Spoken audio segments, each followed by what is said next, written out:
Escala en París, Jordi Bataller. Buenas tardes a todos y bienvenidos a Escala en París. Se ha presentado en el Sunset, uno de los más prestigiosos clubs de jazz de la capital francesa, el guitarrista, percusionista y cantante cubano Joel Yerrezuelo, heredero directo de la tradición del son cubano que ha sabido hacer evolucionar a través de múltiples influencias desde que decidió radicarse aquí en Francia hace unos años.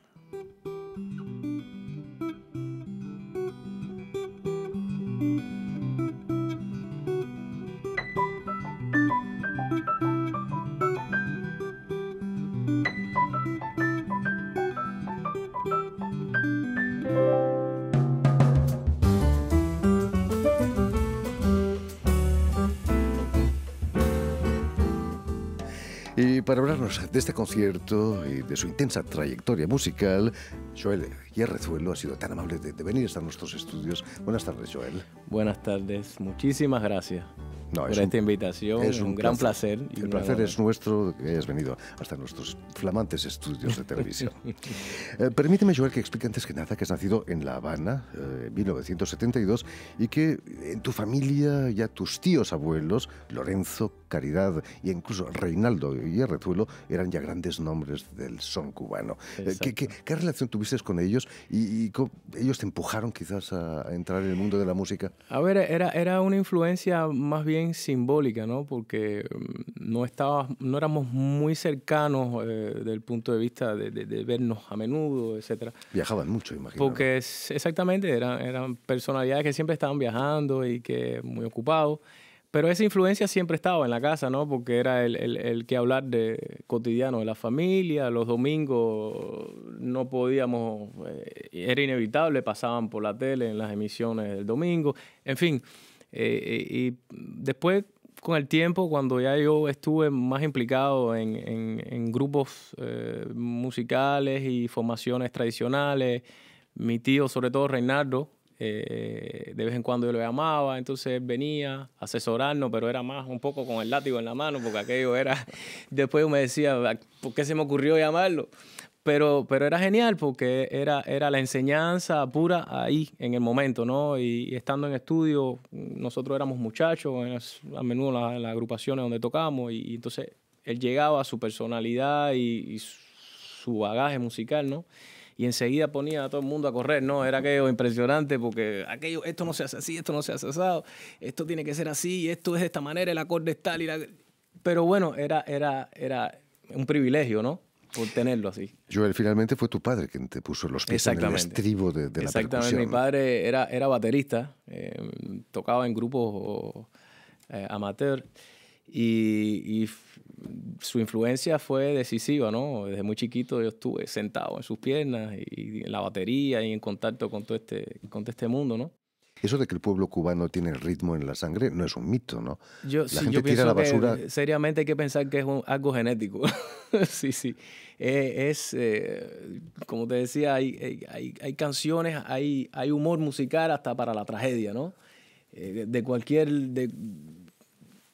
cosa se le saca una música, se saca un cuento, pero se saca una rumba también. Entonces, eso forma parte de la cultura cubana, es inevitable. Sí. Pero no te vas a quedar con los tambores, vas a estudiar guitarra y canto y hasta piano, ¿no? Exacto. Los tambores llegaron tempranito, a la edad, no sé, de 6, 7 años. Ya estaba un poco en esa... Empecé más temprano con las cazuelas de mi madre, pero bueno, eso no lo vamos... Pero realmente la guitarra fue el instrumento al que tuve acceso una vez ya que estaba ya en la vía de la música, ¿no? Y en realidad me gradué de profesor de educación musical. Y la guitarra fue el instrumento básico que tenía durante los estudios. La guitarra y el tres, me contabas. El tres, sí. Lo que pasa es que es un instrumento que respeto tanto que nunca me he atrevido a tocar, ¿no? Es decir, lo toco, pero para mí. Es muy diferente de la guitarra. Sin embargo, es un instrumento donde sí tengo ideas precisas. Es decir, ahora, por ejemplo, en este último trabajo que estoy haciendo, es un instrumento donde el tres está implicado y justamente he querido poner en valor, por sobre todas las cosas, el tres cubano, porque como instrumento siempre ha estado un poco marginalizado en la música cubana, ¿no?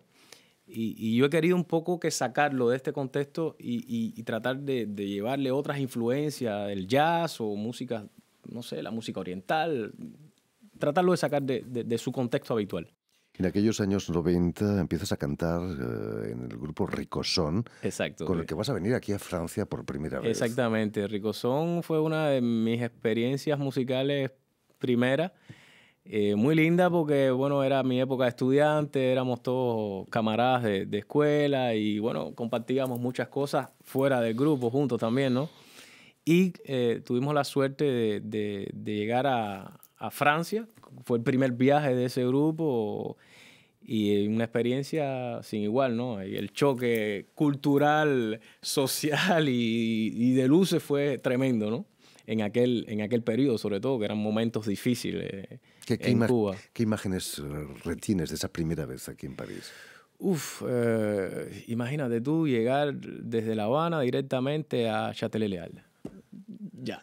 Eso es una foto que más París tú no puedes encontrar. Y así fue, ¿entiendes? Una cosa muy linda, es un recuerdo realmente muy, muy bonito, muy brusco, pero realmente muy bonito, muy... Vas a volver a Cuba y ahí vas a empezar a tocar como percusionista en el grupo de Roberto Fonseca. Exactamente. En el año 96 se fundó este grupo llamado Temperamento con Roberto Fonseca, Javier Salva, Rudy López Nusa, y yo tuve la suerte, el placer de estar con ellos como percusionista, ¿no? Tuvimos un año, después, bueno, más tarde yo decidí de venir a Europa. Ya después, bueno, incorporé el grupo 10 años más tarde.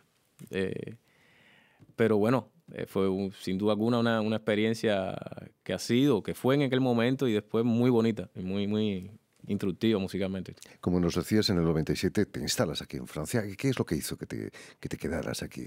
El problema de todo ser humano, el amor. Es la mejor agencia de viajes, ¿no? Es la mejor agencia de viajes, no hay anulaciones, todo está... En realidad, sí, fue exactamente eso. Conocí a mi esposa en la primera vez que vine a París.